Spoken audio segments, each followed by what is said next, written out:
Today's topic is ferrofluids.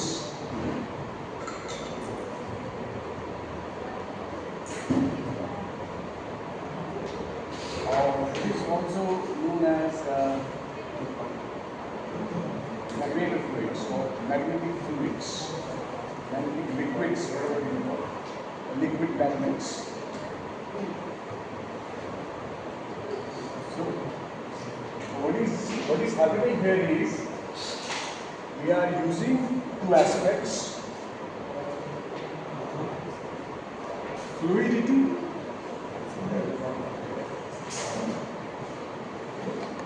plus magnetism.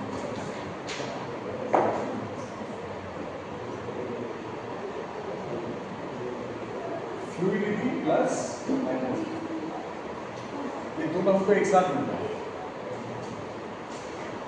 So if we are having a fluidity plus magnetism, इसका advantage क्या क्या है? What is the advantage? क्या क्या हो सकता है इससे? What do you think? If we achieve fluidity and magnetism एक साथ, it can be used in something called smart cooling.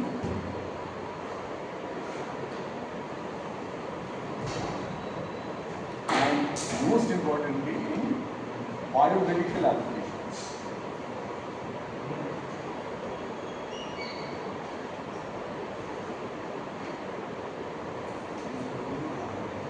And some more applications like biosensors, etc. So what is actually happening is we are using some magnetic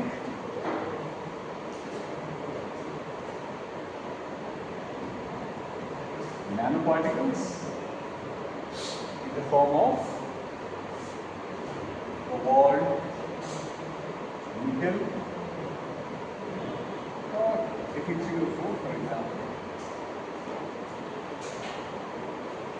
They are acting as solute, and we are putting them in a fluid which can be oil, which can be water, or any organic solvent.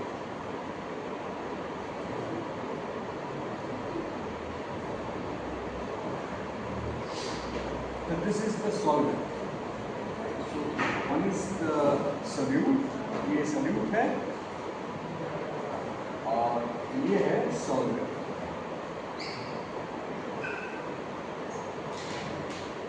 तो when we are having solute and a solvent, दोनों मिला देंगे क्या होगा?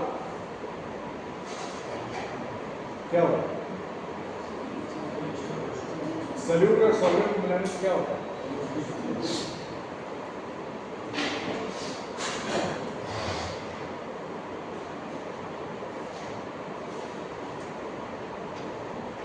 मिलाने से depend upon the size.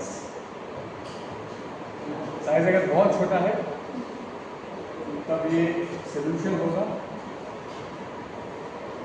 थोड़ा सा बड़ा साइज है, लार्जर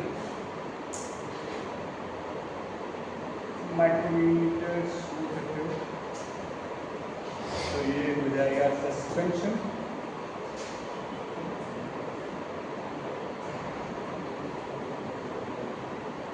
और अगर इन दोनों के बीच है size, in between size which can form a solution and one which can form a suspension, इसके बीच में अगर है एग्जाम्पल 10 नैनोमीटर्स, तो वो बनता है क्या? Colloid. So it is neither a suspension nor a solution. ना सस्पेंशन अगर सल्यूट हो जाता, सोल्यूशन हो जाता, तो डिसएडवांटेज क्या होता? Had it been only solution, then the ferromagnetic, the magnetic property lost. Magnetic property lost. because the individual ferromagnets are not existing. If it is a suspension अगर हो जाता है तो नैनो मटेरियल प्रॉपर्टी भी loss होता है. That is why it has to be a colloid. ठीक है. Now for example, अच्छा मान लो एक solvent, oil, water or any organic solvent. This way we have put some magnetic nanoparticles. So what will be the original tendency of the magnetic nanoparticles? Will they remain separated or they will try to agglomerate? They will try to agglomerate. They will try to come close to each other and form larger particles. So if they form larger particles, our purpose is not solved. That is why we need to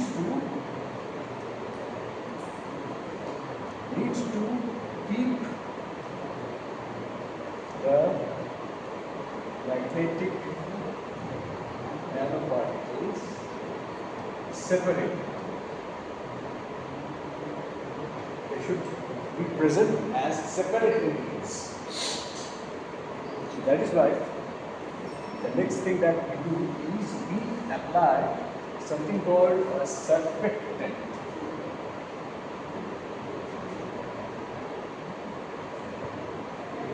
Surfactant, I think you have already studied, the one which has got a hydrophobic as well as a hydrophilic part, है ना? Amphiphilic, ऐसे करके बोलते हैं ना? Soap solutions. So this is the hydrophobic part, one which repels water, and this is the hydrophilic part. So putting these surfactants again into this case, what we obtain is each magnetic nanoparticle. इसको MnP लिखा होगा. MnP stands for magnetic nanoparticle. It is now protected by surfactants.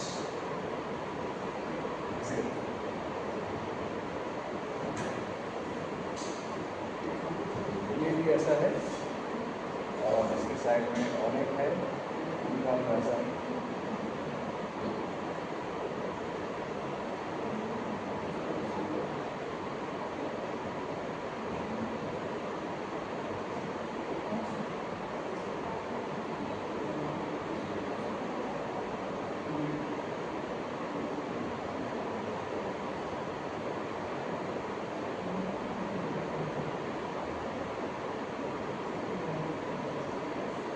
ठीक है, तो इसमें ये वाला जो पार्ट है that is the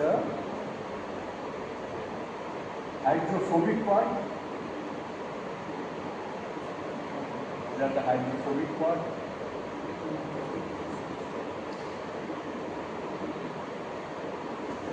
So they will repel each other. They will not attract each other. They will repel. Right? There will be a repulsion between them. So that will stop. That will prevent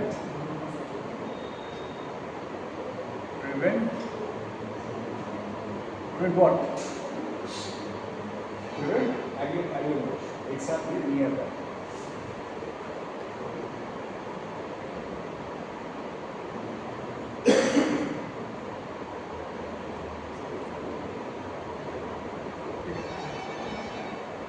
So we have three, in the structure we have three things. First thing is the core magnetic nanoparticle, core MnP, this is the first part. This is of the order of 10 nanometers. दूसरा जो aspect है that is the surfactant.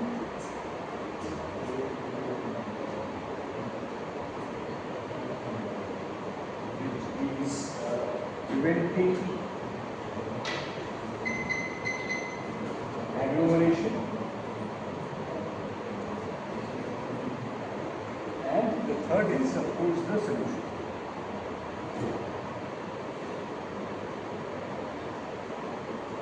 ठीक है, तो ये तीन चीज मिला के what we ultimately get is a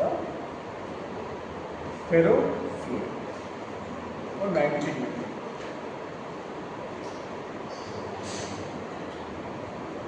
ठीक है।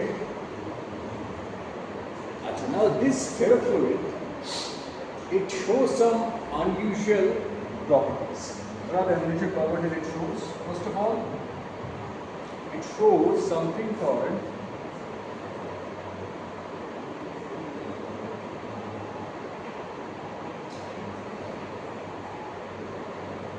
Rosenweig sparks.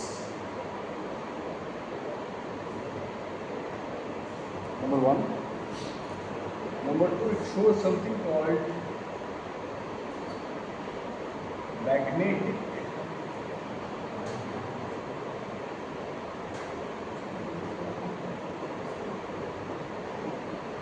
viscosity. Magnetic viscosity. Lastly, it shows something called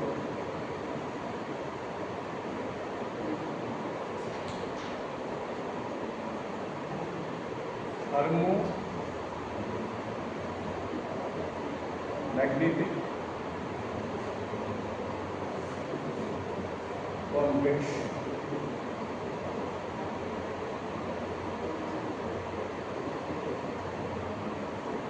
ठीक है। So let us try to understand what are these. अच्छा, यहाँ पे जो सबसे इम्पोर्टेंट एस्पेक्ट है फेरोफ्लुइड्स के केस में, since they are not totally dissolved into the solution, they are as separate entities. So they also show Brownian motion.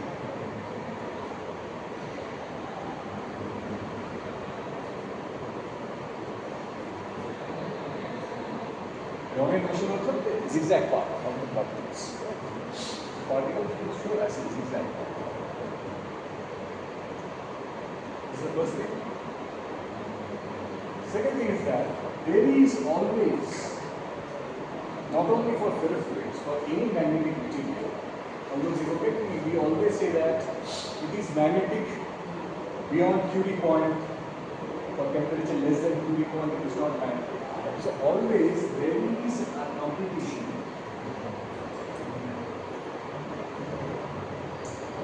between thermal energy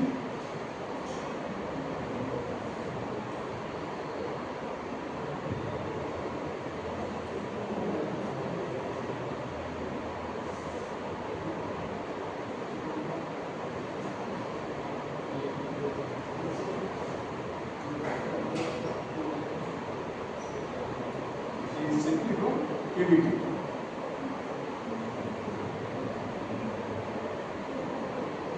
And magnetic energy.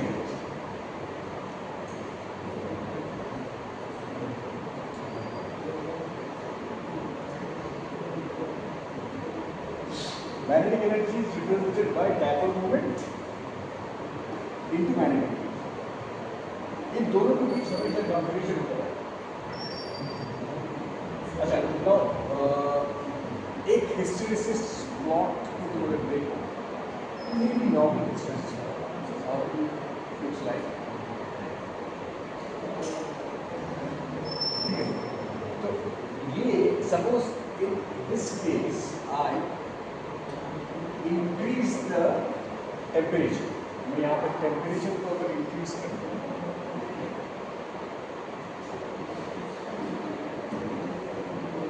तो what will its effect?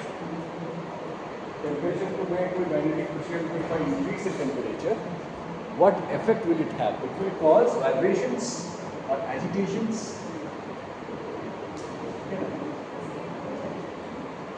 Thermal agitations. ठीक है। तो magnetic उसके dipoles हैं, मैं temperature दे रहा हूँ तो दे रहा हूँ आपका थर्मल एजिटेशन।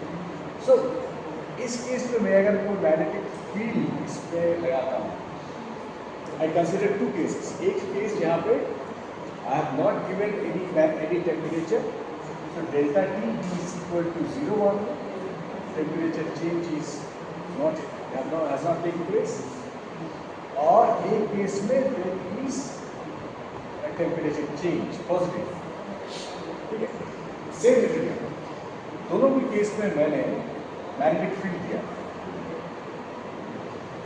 तो इन दोनों में डिफरेंस क्या हो सकता है? ये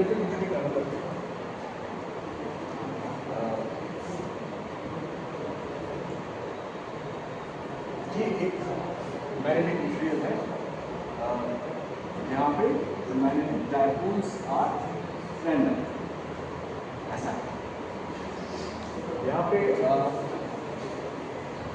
delta T has been no change and H is also equal to 0. Case 1. Case 2 में क्या होगा कि delta T is equal to 0 but H is not equal. इसका एक डायरेक्शन है, ये direction, and there is another case where delta T is also not equal to 0. It is positive and H is also not equal. इन दोनों case में ये alignment of dipoles होगा क्या? Same होगा? हाँ, so this is under thermal agitation.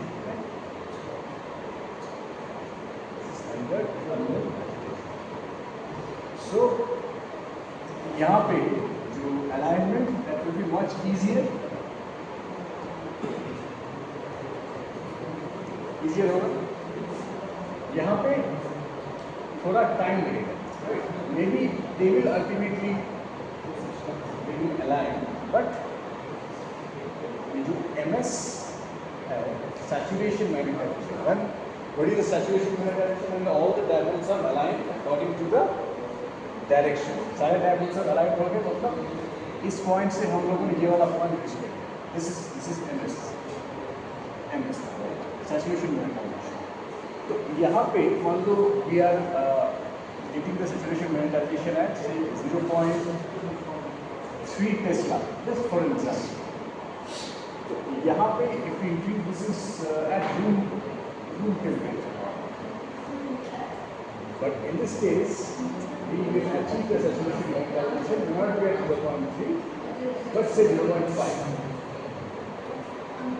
मिलेगा, लेकिन much better, ठीक है। तो thermal agitation is causing the magnetic moments to be aligned a little late, right? Now, what case है, suppose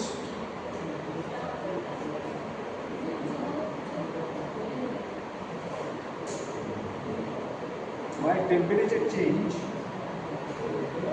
is positive, but almost nil. My temperature change is positive, but almost nil. But my magnetic field is very high. तब क्या होगा?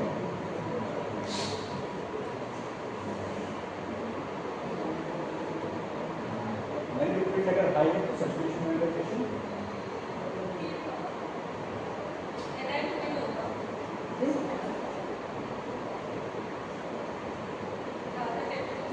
Temperature नहीं है इसका, it's very almost nil, temperature change is almost zero.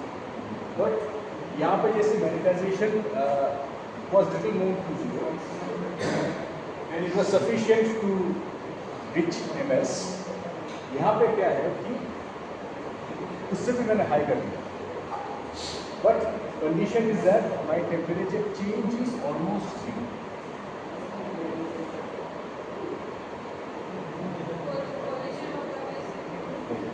Switching मेरा आसान होता है, मेरा स्विचिंग से यहाँ पे the switching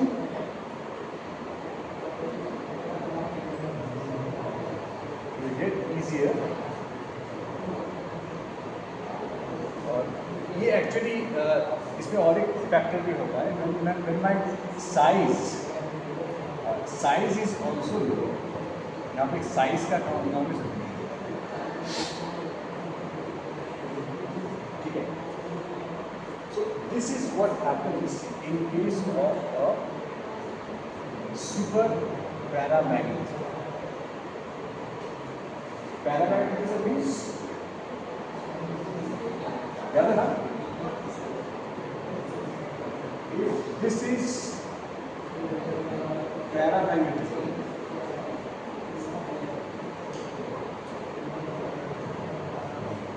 Right? This is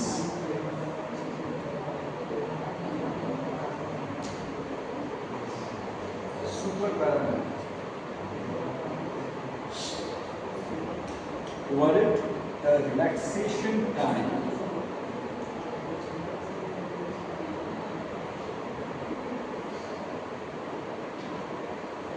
is less than Tn. Tn is the least relaxation.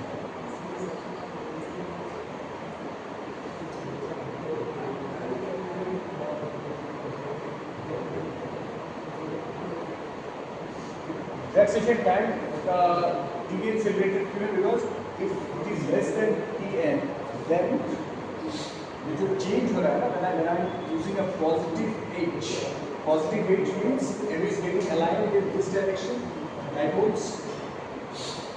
जैसे मैं H को यहाँ पे कर रहा हूँ, changing the direction, M is switching the direction. Right? So if the time is not enough to identify between these two magnetization, so it ultimately shows that there is no magnetization. इसीलिए इसका जो width है वो छोटा होगा. ठीक है? अच्छा, now let us go to some mathematics. अच्छा, अभी हम लोग डिस्कस कर रहे थे फेरोफ्लुइड्स. तो फेरोफ्लुइड्स में और एक जो प्रॉपर्टी देखा गया है, there is always a temperature based thermal, I should say, thermal energy KBT और एक है मैग्नेटिक एनर्जी.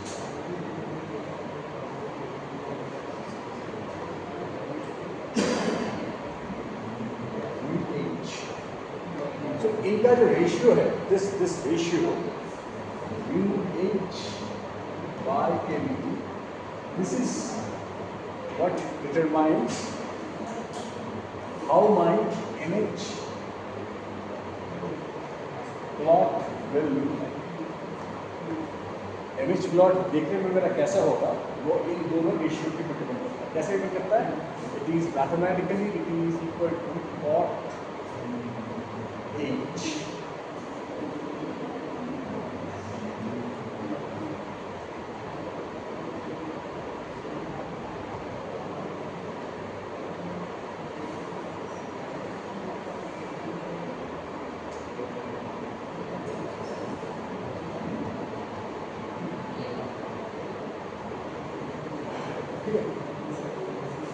इसको बोलते हैं लाइन वेरिएबल फंक्शन.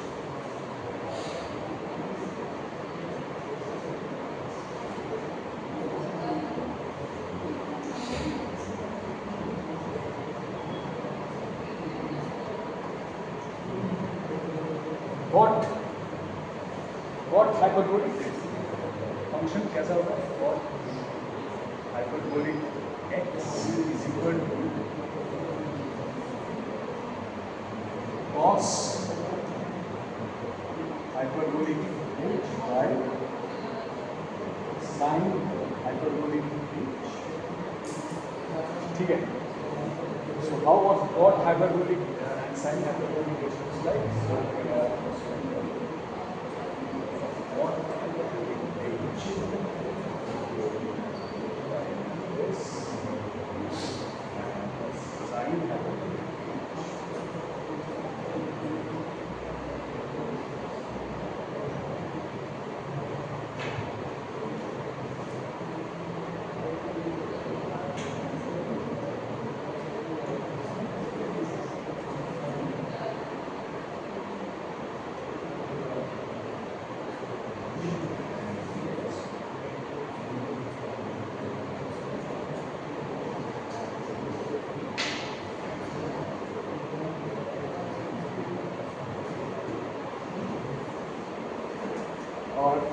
थोड़ा और हम लोग अगर एक्सपैंड करें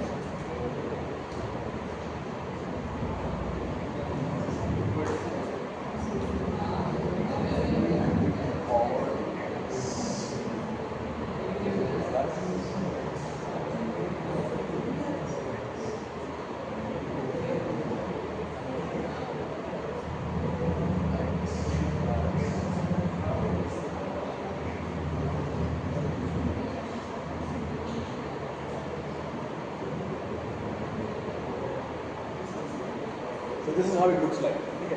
तो बेसिकली इसको तुम अगर ऐड करो ना तो ये दिखेगा कुछ इस तरीके से, do something like this, image plot, ये एस कर थोड़ा दिखेगा, एस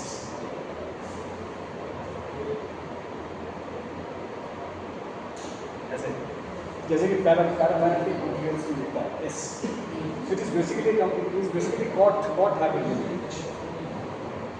अच्छा नाउ ये जो फंक्शन है, what is this, is the saturation magnetisation.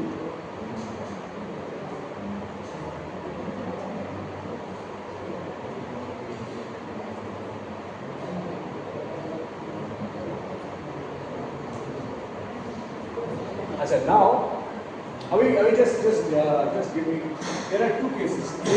Case one, where the magnetic energy is dominant, ऊपर वाला denominator dominant है, mu h is much greater than kT, ठीक है। और case two, where mu h is much less than, दो case है हमारे पास, temperature is dominant and दूसरा है मैग्नेटिक इज डोमिनेंट। तो इस वाले केस में जहाँ पे magnetic field is dominant, magnetization M H, it actually approaches, ठीक है, इट अप्रोचेस। तो इसका प्लॉट, कोरिस्पॉन्डिंग प्लॉट कैसा होना चाहिए? If this one is approaching ms, सिर्फ इस पोर्शन वाला plot, how should it look like? Constant कैसे दिखता है? If something is constant in a xy plot, how will it look like? तो ये डिनोट करता है, ये जो सैचुरेशन रीजन जो हो रहा है ना, ये वाला रीजन, ये डिनोट्स स्ट्रेट लाइन। इस केस में स्ट्रेट लाइन होगा when this is less than s, then mh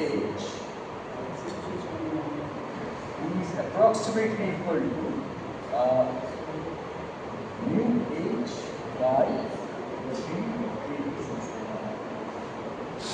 ठीक है। तो यहाँ पे y x वाला प्लॉट आ जाएगा m और h के बीच। यहाँ पे ये फिर डिनोट करेगा ये वाला पोर्शन, ये जो स्ट्रेट लाइन है, इसका स्लोप हो जाएगा mu by k। This represents a straight line.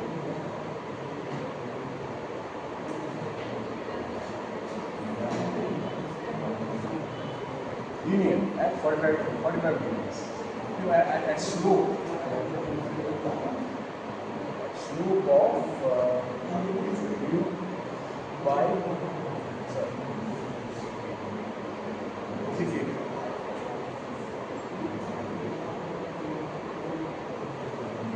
ठीक है। Temperature lower when magnetic field is comparatively low and temperature is high, तो टेम्परेचर डोमिनेंट है, और जब मैग्नेटिक फील्ड हाई है। अच्छा मैं तुम लोगों को 3 प्लॉट्स देता हूँ।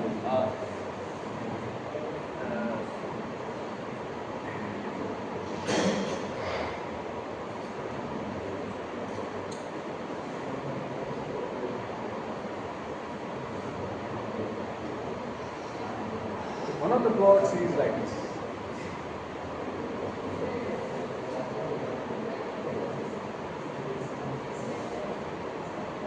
थोड़ा सा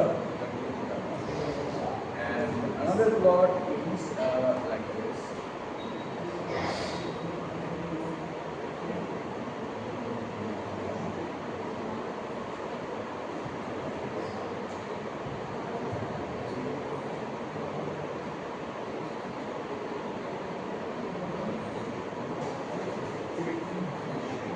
और एक प्लॉट है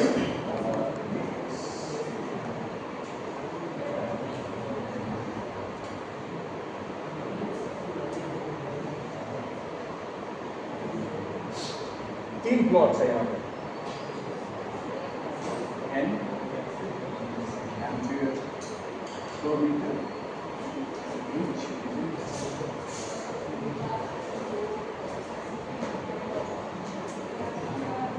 ठीक है, अभी ये तीन प्लॉट तीन टेम्परेचर्स में दिए गए A B and C. A is 50 Kelvin, B is 300 Kelvin and C is 600 Kelvin. ये तो बोल रहा है कि ये तीन प्लॉट है इसमें से कौन सा किस टेम्परेचर का, ये सब सेंसर से जाएगा। अभी मेरा ड्राइंग थोड़ा सा नीचे वाला कलर कलर से बोलो। ग्रीन वाला सर 50 है, ये वाला 50, येलो वाला 300, बीच वाला 300 होगा। और ऊपर जो बचा हुआ नो इट्स नॉट करेक्ट। 600 नीचे होगा। हाँ सबसे येलो वाला जो अच्छा अच्छा in based upon what you are telling it, अगर ऐसा कोई प्रॉब्लम आ जाए तो what is the thing that you will use to identify. मैं क्या चीज़ देख के बोलूँगा कि किसका टेम्परेचर क्या है। मैं देखूँगा कि जो मैग्नेटाइजेशन सैचुरेशन मैग्नेटाइजेशन है MS, saturation magnetization as we have seen that as temperature जितना लो होगा, temperature जितना लो होगा उतना saturation magnetization attain करेगा faster मतलब at low H, ठीक है।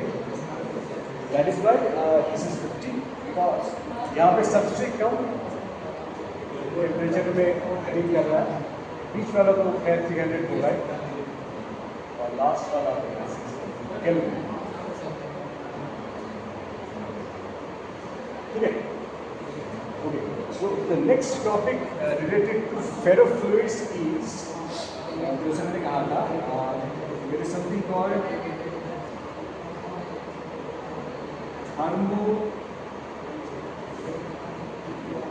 thermomagnetic viscosity. It is called thermomagnetic viscosity. दूसरा है there are something called Rosen-White sparks. और एक एस्पेक्ट भी है उसको हम लोग बोलते हैं मैग्नेटोफोरेसिस।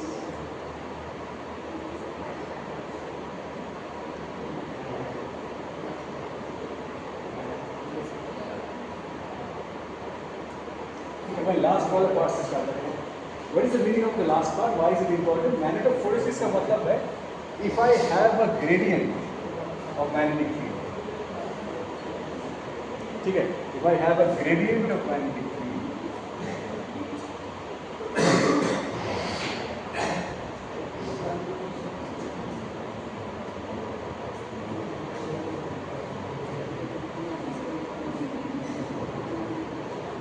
ग्रेडियंट ऑफ मैग्नेटिक फील्ड होने से क्या होगा, कोई भी magnetic particle MMP when it is under the action of magnetic field. मान लो यहाँ magnetic field ऐसा है,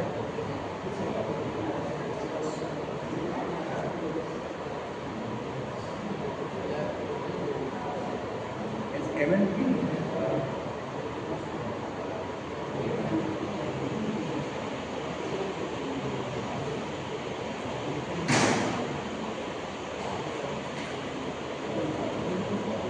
Suppose उसको टारगेटेड ड्रग डिलीवरी करना है, to something called targeted drug delivery.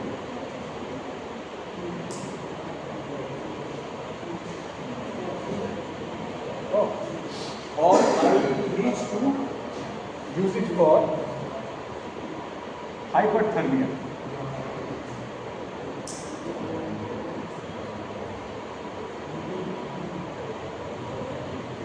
You know what is hyperthermia? Is killing the cancer cells with heat. ठीक है. So in दोनों cases में I need to move my drug to the site. और मान लो जो tumour है, कोई tumour site है, मुझे ये मैग्नेटिक फील्ड, मैग्नेटिक पार्टिकल को इन तीनों जगहों पे लेके जाना है, as in the form of the targeted delivery और हाइपरथर्मिया और ट्यूमर. ठीक है. अच्छा, नाउ यू टेल मी, कोई अगर मैग्नेटिक फील्ड है and it is acting on a particle, charge particle, तो उसका फोर्स कैसे होगा? एक चार्ज पार्टिकल के ऊपर एक मैग्नेटिक फील्ड, लॉरेंस फोर्स, फिर क्या होता है? एक मैग्नेटिक फील्ड है और एक चार्ज पार्टिकल क्या है, तो how the particle will move? Will it go in a straight line? Circles, maybe helix when they are both. Helix आएगा जब both, only magnetic, only. And it chips down to the नहीं. Then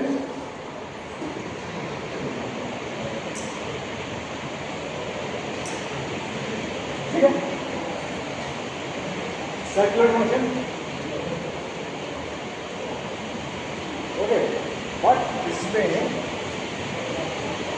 it is considered to be a uniform circular motion, but no net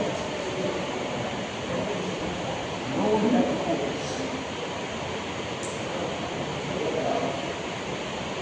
There is no net force acting on it.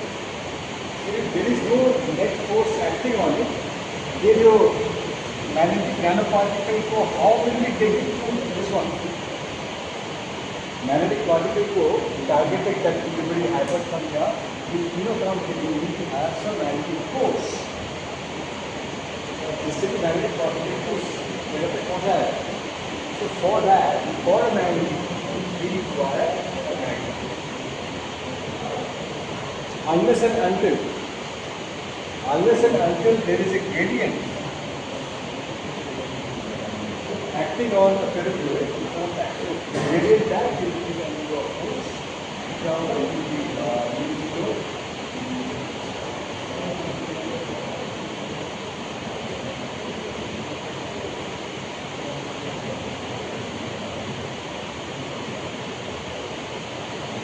and if we have n is equal to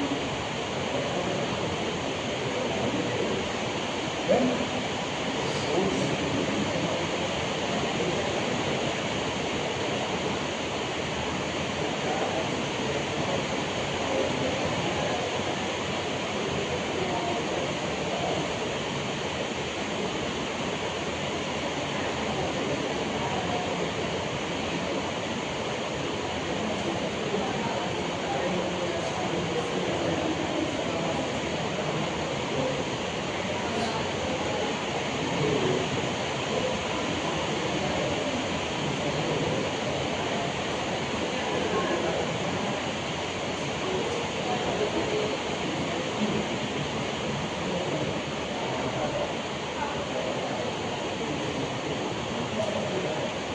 Did you know this? ठीक है, ये वाला additive. If I use the value here, my Fm will be equal to tau.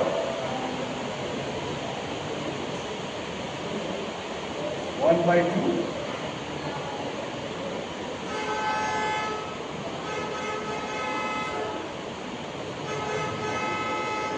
Okay, so this is the force. This is the force acting on the magnetic dipole. अब ये force कहाँ से आया, कहाँ से?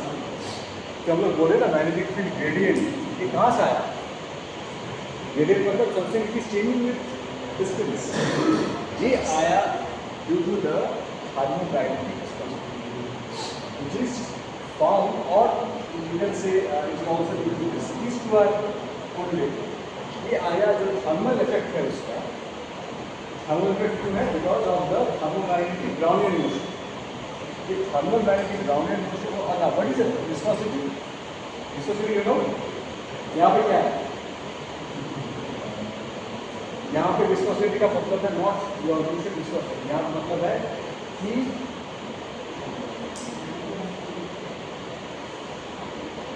हम मैग्नेटिक और ज़्यादा से मैग्नेटिक विस्कोसिटी.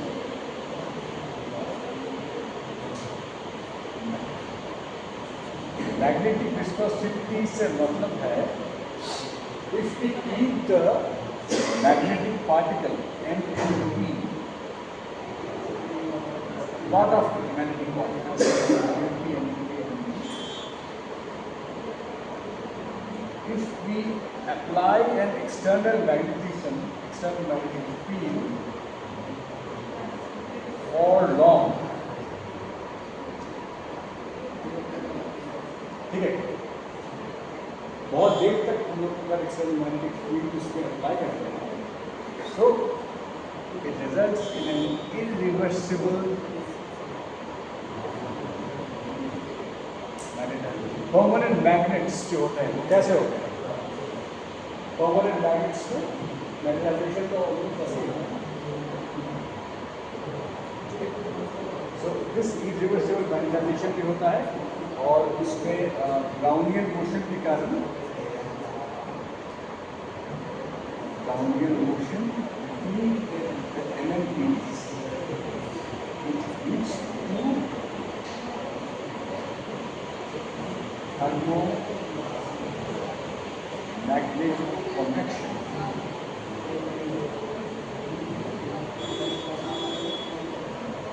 इसके कारण से क्या होता है कि we get सपोज ये तुम्हारा मैग्नेटिक फ्लूइड है, right?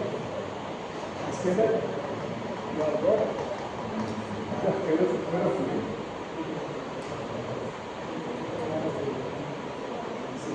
In this case, what happens is that if you supply magnetic field, sometimes what happens due to these thermal effects, इसमें ना magnetic field ऐसे करके comes as spikes. ठीक है, इसको अगर हम 3 डायमेंशनली देखोगे तो it is like this. So this is what gives rise to the delta H, the gradient. and ये gradient के कारण ही magnetic nanoparticles को force करता है, and using that force we can achieve these sort of things. और एक application जो मैंने कहा था, it can also lead to smart cooling.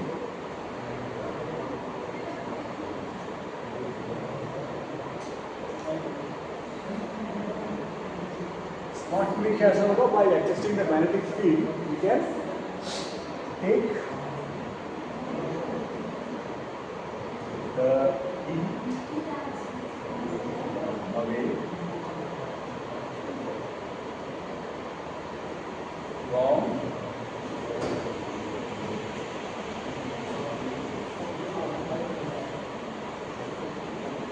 low H region, that is high temperature region,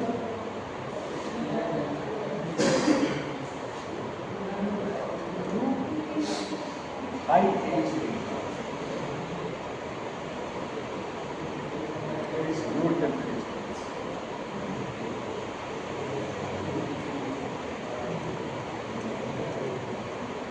Electromagnetophoresis.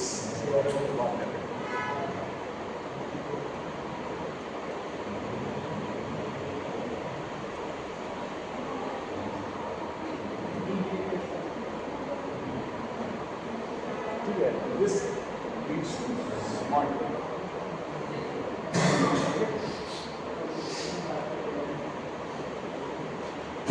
ठीक है, फिर so that's it for today.